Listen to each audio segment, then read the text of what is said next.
What up, all you guys? Welcome back to the channel. Let's talk about Suge Knight and Tupac's relationship. Everybody knew they were close. Everybody knew they were friends. But actually, it was business. After 1 year, the contract had expired. Tupac Shakur was on his own. It was all going down. Let's talk about the business aspect and why people think Suge Knight set up Tupac.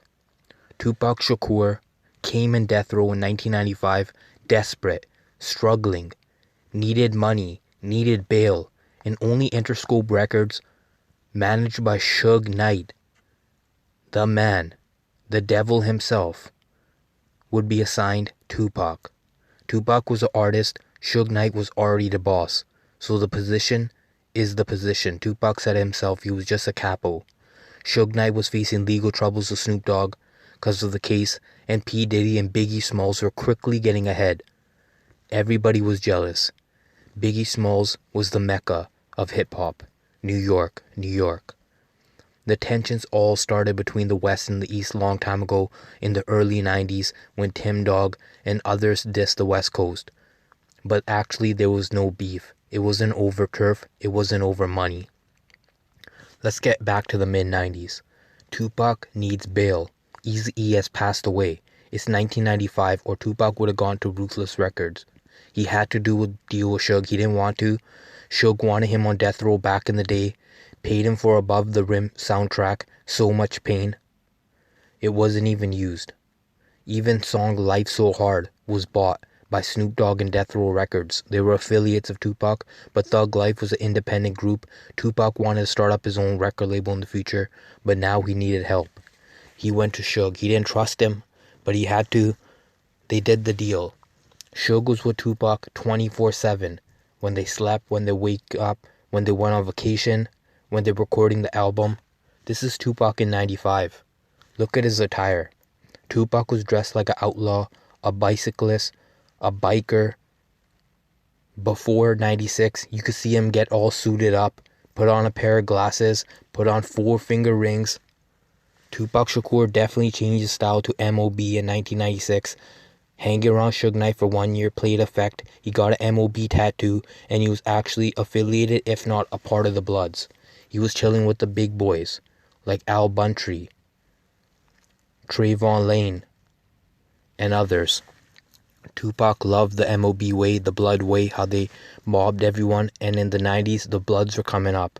The Crips had ran town in the 70s and 80s, but now it was Suge Knight's time. The Bloods united, the underdogs.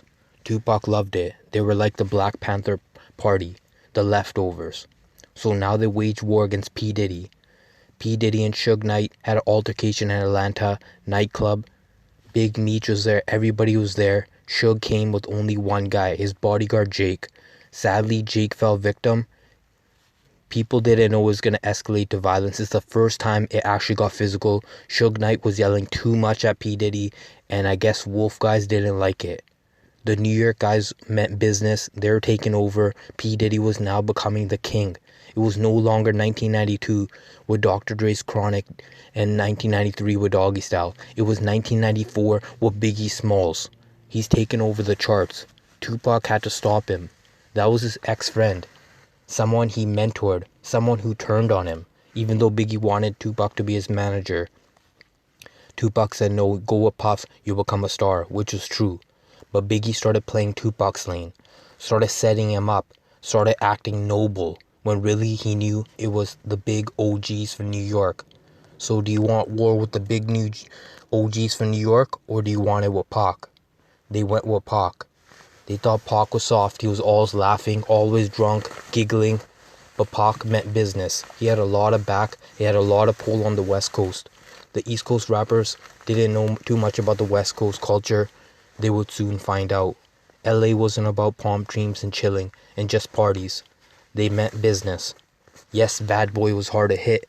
You can even hear the song Biggie, Long Kiss Goodnight, dissing Tupac after he's gone, saying we hard to hit, which is true. Suge Knight's crew was falling. They were getting hit. They had a more different culture. The mafia style was ran by the East Coast New York guys. They meant business with their suits.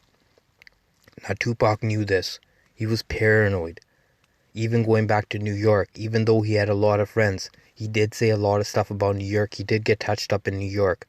When he got touched up, Tupac just wanted to know who did it, even though he really knew. It was the big OGs. Puff guys were scared. Didn't want to mention the names. Big act like he wasn't a friend, even though Pac came to do a chorus for Bad Boy affiliate Little Sean. So how could Puff, Biggie, Mace, not Mace, Lil C's, all in the room, Junior Mafia, not know Pac was coming? This was the first day Pac was coming after Get Ready to Die was already dropped. It's been 2-3 months. Pac hasn't seen Biggie. He's actually upset. A lot of people knew that. Pac was upset. Biggie was jacking his style. His whole label ran off Pac without giving him a shout out.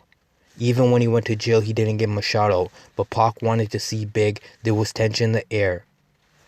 Why would Pac ask for 7 G's from Little Sean, a Bad Boy affiliate, if everything's all family? It wasn't. Pac was from the West. He's coming to New York acting like the Brooklyn streets are safe. No, they weren't. Biggie was about to show force. Biggie was a smooth criminal. They didn't talk about it, they just did it. Pac got hit. That's where it all started. Now Pac's yelling at Suge. Suge's igniting this, saying, I got beef with Diddy. He hurt Jake. Now Biggie hurt you.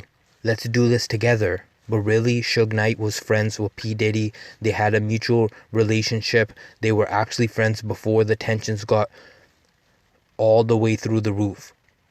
P. Diddy was a boss. He was possibly a bigger boss and had more backup than Suge Knight. Look at the credibility of Wolf and others. These are real New York timers. New York was the Mecca. LA were semi-guest. Suge Knight did not take it personal that Jake lost his life because that was just his bodyguard. He was probably happy that Jake was out of his life. Jake was all business oriented. He wanted to start up his own record label. He semi-used Jake, who was a real G and a real one. Now Suge Knight instigating Pac, Snoop instigating Pac, getting in between Biggie and Tupac's relationship because they knew together it would be a big force. He was in Pac's ear saying he did this to you, blah blah blah. Maybe it was all lies. Maybe it was just to fire Pac up, given the battery in the back.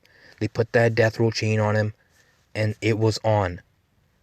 Tupac, you think Hit 'Em Up was released in 95. It was released in 96 in June. Because Tupac knew they were losing the battle on the records. They had to do more. Yes, they're outselling Bad Boy, but yes, Biggie was coming up. They had to do more. Hit 'Em Up was dropped. Even though Tupac was chilling with Faith. Tupac was chilling with Faith in 95. Seemed like Big had no problem with it. Even P. Diddy's baby mama was chilling with Suge. It was just tension. It was just rivalry.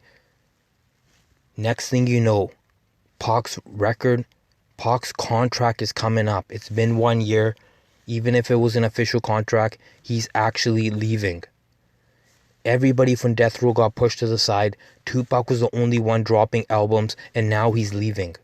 Business wasn't right. He wanted more money, even though Suge provided everything for his mother, him, and the Outlaw members everywhere he went, gave him cars and all that in 1 year just because 3 albums were dropped. He did it fast. Suge probably thought it was going to take 5 years. Pac was leaving. Pac was on the set of Gang Related. He was finishing up. Right when he had the fight with Suge Knight and gave him back the death row chain. His own manager said it. He gave back the death row chain. He didn't politely just give it back. He didn't just hand it over to Suge and said, I'm going to grab this 14K big medallion now. He threw it at Suge, said, I'm done, because Snoop went on the radio in New York, said, I'm friends with P. Diddy guys on the low. They didn't think Pac would hear. Pac heard everything. He read a lot of magazines. He read books. He heard the radio. He heard. Suge Knight and Snoop Dogg were sneakily trying to get Pac set up with Bad Boy and saying, we're out. You're not with us, then we're not ready to ride with you. Pac snapped at Suge for the first time in 1 year in their whole relationship. Finally turned on him. Said, Suge, whose side are you on? Are you guys with P. Diddy guys? Are you with Snoop, your original artist? Suge treated Pac like somebody else and said, Snoop built this company. He's still an artist. You can't hurt him. I'm down with him. I'll cool it down. But Pac got in Suge's face and he should have known his role.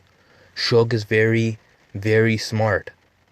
They hadn't seen each other for 2 weeks. Tupac was finishing up gang related. He was on the set. He was dropping the last interview, which sounded like he was leaving Death Row and done with all this stuff. Done with Snoop. Death Row was jealous of him. Now he's starting at Makaveli Records. Tell me how Suge Knight felt when he was screaming Makaveli Records. His competition now? Death Row East? It's all pieced out? He didn't want that. Suge Knight wanted the Masters also. So he invited Tupac in Las Vegas for the fight Mike Tyson. It's been 2 weeks. They haven't seen each other since August, about 15. Now finally in September, they see each other. It's all love. It's all friends. With the mob Pyru, they're chilling. Like back then. Tupac's on the business tip. He's an owner now. He's a boss now. He's no longer the capo. And Suge Knight guys had a plan. Why would a blood member go up to Tupac unless he needed massive help? See, that's the guy who robbed my chain. I believe Orlando Anderson was there to tuck at Tupac's chain. His big medallion. They wanted it. Somebody wanted it. Keefy D wanted it, or Suge wanted it. Before Pac was leaving, they were testing him. Pac thought these was their real friends. They wouldn't even come to the hospital later on to visit.